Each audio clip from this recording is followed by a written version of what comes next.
رمضان المبارک کے آنے سے پہلے وہ ہے رمضان کی تیاری۔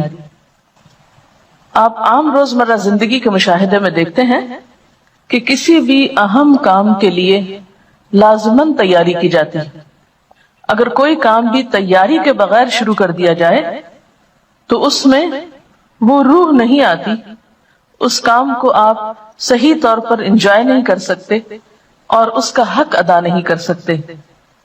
مثال کے طور پر امتحان کے آنے سے پہلے آپ کیا کرتے ہیں؟ تیاری کرتے ہیں۔ اگر کوئی شخص تیاری کے بغیر امتحان دینے لگے تو اس کا نتیجہ آپ دیکھ سکتے ہیں۔ اگرچہ وہ پاس بھی ہو جائے لیکن اس کی فیلنگ کیا ہوتی ہے؟ تو یہ ایک حقیقت ہے کہ دنیاوی زندگی کے کاموں کے ساتھ ساتھ عبادات میں بھی یہی اصول ہے۔ نماز جیسے اہم فریضے کے لیے اذان اور وضو تیاری کی حیثیت رکھتا ہے، ورنہ تو گھڑیوں کو دیکھ کے، سورج کے ڈھلنے، غروب ہونے چڑھنے کو دیکھ کے نماز پڑھی جاتی، اور جن ملکوں میں اذان کی آواز نہیں آتی یا جن گھروں میں اذان کی آواز نہیں آتی وہاں پر نماز اس طرح روح پرور نہیں ہوتی جس طرح اس جگہ پر جہاں آپ کو اذان کی آواز آتی ہے اور اس کے بعد آپ چاہے دنیا کا کوئی کام کر رہے ہو، آپ کے دماغ پر، آپ کی سوچ پر کیا چیز حاوی ہو جاتی ہے؟ نماز کا وقت ہو گیا، جلدی کرو، یہ کام جلدی سمیٹو، نماز کا وقت ہے۔ تو اذان کے ساتھ ہی آپ کی نماز کی تیاری شروع ہو گئی۔ تو گویا کوئی بھی کام ہو اس سے پہلے تیاری کا کرنا، اور تیاری میں دو چیزیں آتی ہیں، نمبر 1 ذہنی تیاری اور نمبر 2 عملی تیاری۔ ذہنی تیاری میں کیا چیزیں شامل ہیں کہ آپ اپنی سوچ کو، اپنے دھیان کو، اپنے احساسات کو، اپنے جذبات کو اس طرف موڑنا شروع کریں، ایسے اسباب اور ایسے حالات سے گزریں کہ جس سے آپ ذہنی طور پر اس چیز کے کرنے کے لیے فوکس ہو جائیں۔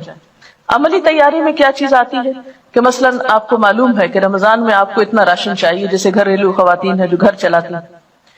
اتنا راشن چاہیے، یہ چیزیں خریدنا ہے، یا عید پہ کپڑے بنانا ہے، یا اور جو بھی آپ سمجھتے ہیں کہ آپ کو اتنے لوگوں کو روزہ افطار کرانا ہے، یا زکوٰۃ دینا ہے، یا صدقہ خیرات کرنا ہے، یا درس قرآن دینا ہے، یا جو بھی کام آپ رمضان میں کرنے والے ہیں، اگر بیٹھ کر رمضان سے پہلے ان کے بارے میں مذاکرہ کر لیں، ڈسکشنز کر لیں، گفتگو کر لیں، تیاری کر لیں، عملی طور پر آپ بازار جا کر اپنا حساب کتاب کر لیں کہ کتنا خرید و فروخت کرنی، یا منگوا لیں، اگر آپ خود نہیں جاتے تو بھی منگوا کے سب چیزیں کچن کی ایک طرح سے دوبارہ سیٹنگ کر کے ہر چیز سحری افطاری کے اعتبار سے، پھر ٹائم ٹیبل آپ کے پاس میں ہونا چاہیے جس کو دیکھ کے آپ سحری افطاری کے اوقات فالو کرتے ہیں۔ پھر اسی طرح اگر آپ کو کہیں اور تراویح پڑھنے کے لیے جانا ہے تو سواری کا ارینجمنٹ، یہ کس کے ساتھ جانا ہے، یہ کس کو اور ساتھ میں لانا ہے، یہ ساری چیزیں رمضان سے پہلے ایک ایک کر کے، جن کا ابھی میں ذکر کروں گی، ان کو عملی طور پر بھی تیار کر کے رکھ لیں اپنے پاس۔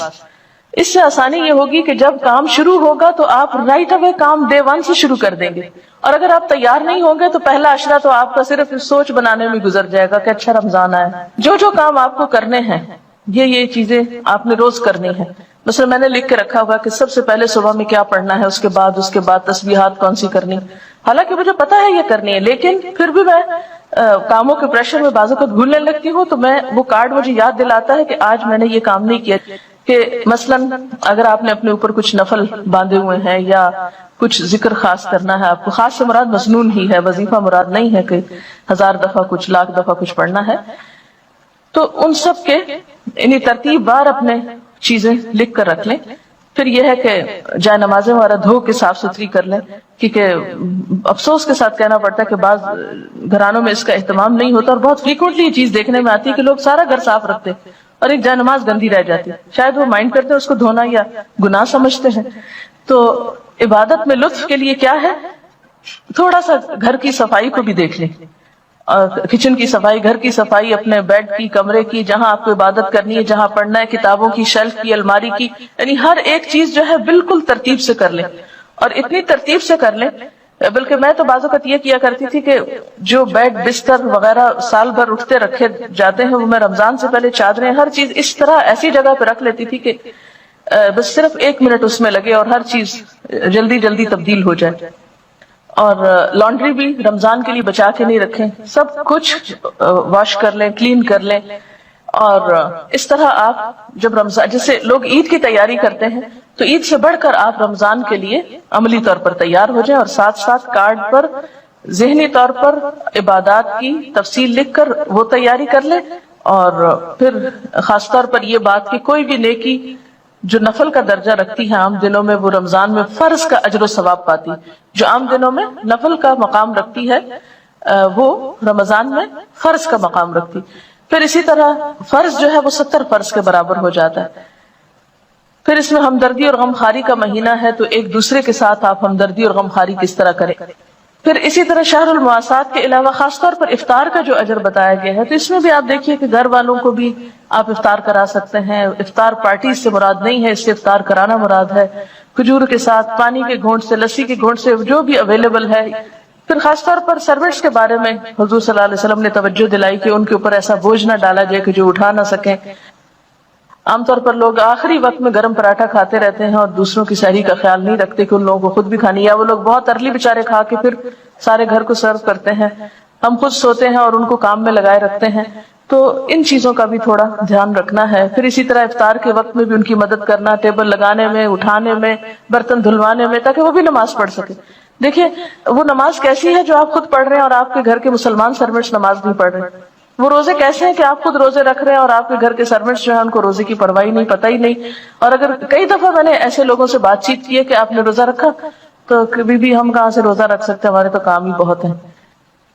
تو اتنا اس وقت افسوس ہوتا ہے کہ کیا یہ نہیں ہو سکتا کہ رمضان میں کچھ کام کم کر لیں. کئی لوگ تو نئے کام شروع کر لیتے ہیں، گھروں کی سفیدی شروع کر دیتے ہیں، پینٹ کرانے لگتے ہیں، فرنیچر بدلوانے لگتے ہیں. وہ کہتے ہیں اور تو کوئی کام نہیں ہے اب، کیونکہ دن کی پارٹیاں کافی پارٹیز ختم ہو جاتی ہیں. تو وہ اس مہینے کو کس طرح لیتے ہیں؟ گھروں کی رینوویشن کے لیے، اور اس میں بے وجہ میں ہم سروٹس وغیرہ کا کام بڑھا دیتے ہیں. تو اس چیز سے پرہیز کرنے کی ضرورت ہے کہ اس مہینے کو عبادت کا مہینہ سمجھ کے منایا جائے، نہ کہ دنیا داری کرتے ہوئے. پھر اس میں آپ دیکھیے کہ جیسے آپ نے ذاتی کام جو کرنے ہیں اس میں روزہ رکھنا ہے، اور روزے میں صرف روزہ رکھنا نہیں ہے بلکہ کیونکہ حدیث میں آتا ہے نا، جس نے روزہ رکھ کے جھوٹ بولنا نہ چھوڑا اور جھوٹ پہ عمل کرنا اور لڑائی جھگڑا اور فحش گفتگو اور ان چیزوں کو نہیں، تو پھر اس کا روزہ نہیں، کیونکہ روزہ صرف بھوکے پیاسے رہنے کا نام نہیں. پھر اسی طرح نماز کے لیے آپ ایک ٹارگٹ اس رمضان میں رکھ سکتے ہیں. یا آپ یہ رکھ لیں کہ زیادہ نوافل پڑھنے، یا یہ رکھ لیں کہ خاص خشوع و خضوع کا، یا یہ کہ اول وقت،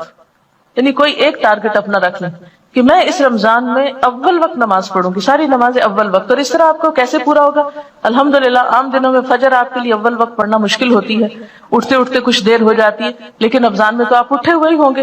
یہ نہیں کہ آپ سحری کے بعد جو لوگ خود کام کرتے ہیں گھر کا، تو وہ کیا کرنا شروع کر دیں، برتن دھونا شروع کر دیں، کچن صاف کرنا شروع کر دیں، اس کو فرش دھونا شروع کر دیں، اور سارے کام کرتے کرتے سویر کر دیں، اور جب تھوڑی دیر رہ جائے سورج نکلنے کو تو جلدی جلدی نماز پڑھ لیں. یہ نہیں کرنا، طویل نماز پڑھیں، کیونکہ فجر کی نماز جو ہے آپ صلی اللہ علیہ وسلم کی سب نمازوں سے زیادہ طویل ہوتی تھی. تو اس کو مسنون طریقے سے پڑھنے کے لیے آپ کو کیا کرنا ہوگا؟ آپ اندھیرے میں شروع کرتے تھے اور تھوڑی تھوڑی روشنی ہو جاتی تھی جب ختم کرتے تھے. ہم لوگوں نے کتنی دفعہ زندگی میں مسنون نماز فجر کی پڑھی.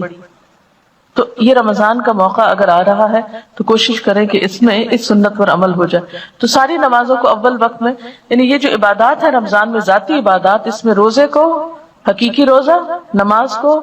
اول وقت کی نماز اور خشوع و خضوع، پھر اسی طرح نوافل میں جو جو چیزیں آپ کر سکتے ہو، اور اس میں خاص طور پر قیام اللیل یعنی جو تراویح کی نماز ہے اس کا اہتمام، کیونکہ ایک نفل جو ہے وہ فرض کے برابر ہے. عام دنوں میں فرضوں میں کوئی کمی کوتاہی ہوئی تو انشاءاللہ تعالیٰ وہ اس کی کمی کو پورا کرنے کا سبب بنے گا. اس لیے تراویح کو بہت شوق کے ساتھ، کیونکہ اس میں مغفرت کا وعدہ بھی ہے کہ جو رمضان میں قیام شوق و ذوق کے ساتھ کرے گا وہ اس کے گناہ معاف کر دیے جائیں گے. پھر اسی طرح قرآن پاک کی تلاوت، قرآن پاک کی فجر کے وقت تلاوت جو ہے، یعنی نماز کے بعد جو آپ تلاوت کریں، اس تلاوت کو لاؤڈلی کرنے کی عادت ڈالیں. آپ دیکھیں گے کہ آپ کی زبان کی لکنت اور آپ کی زبان کی وہ جو ہے رکاوٹ وہ دور ہوگی اس سے انشاءاللہ. پھر اسی طرح یہ جو صبح شام کی دعائیں ہیں خاص طور پر ان کو پڑھنے کی عادت ڈالیں، اور ان کو آپ زبانی یاد کرنے کی بھی کوشش کریں، اور روزانہ ان کو